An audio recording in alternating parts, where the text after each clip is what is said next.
Burger बनते हुए देखे तो हमने कहा हमारी फुल्की का क्यों नहीं बन सकता, हम इसका बना के बेचेंगे। ऐसे ही बैठे बैठे एक दिन दिमाग में आइडिया आया तो हमने ना इसे बनाना शुरू कर दिया। बर्गर हम तैयार करते हैं आवाम की पसंद से। कोई नमकीन खाता है, कोई मीठा खाता है, कोई खट्टा खाता है। सिर्फ 20 रुपए की फुल्की देते हैं और 10 आइटम होते हैं इसके अंदर।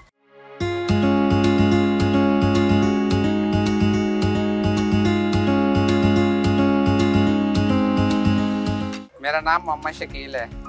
तकरीबन हम 25 साल से ये लगाते हैं। जब बच्चे हो जाते हैं ना इंसान के तो काफ़ी चीज़ें हमारे दिमाग में आती हैं इंसान के, भाई उनके लिए रोज़ी कैसे कमानी है, क्या करना है। ऐसे ही बैठे बैठे एक दिन दिमाग में आइडिया आया तो हमने ना इसे बनाना शुरू कर दिया।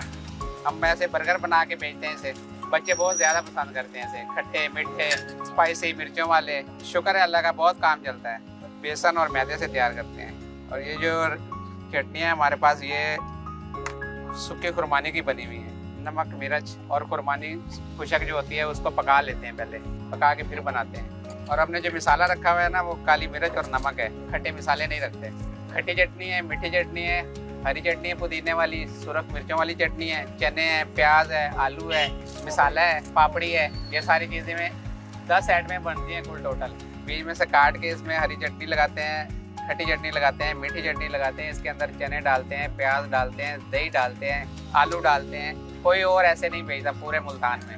कहीं से भी आप खाओगे ऐसे बर्गर नहीं बना के देंगे। बड़ी बड़ी दूर से कस्टमर आते हैं। ये तो लाहौर भी जाती हैं हमारे से, कराची भी जाती हैं, इस्लामाबाद जाती हैं। काफ़ी लड़के इधर से उधर काम करते हैं ना, तो वो फिर ले जाते हैं, वहाँ दोस्तों को खिलाते हैं।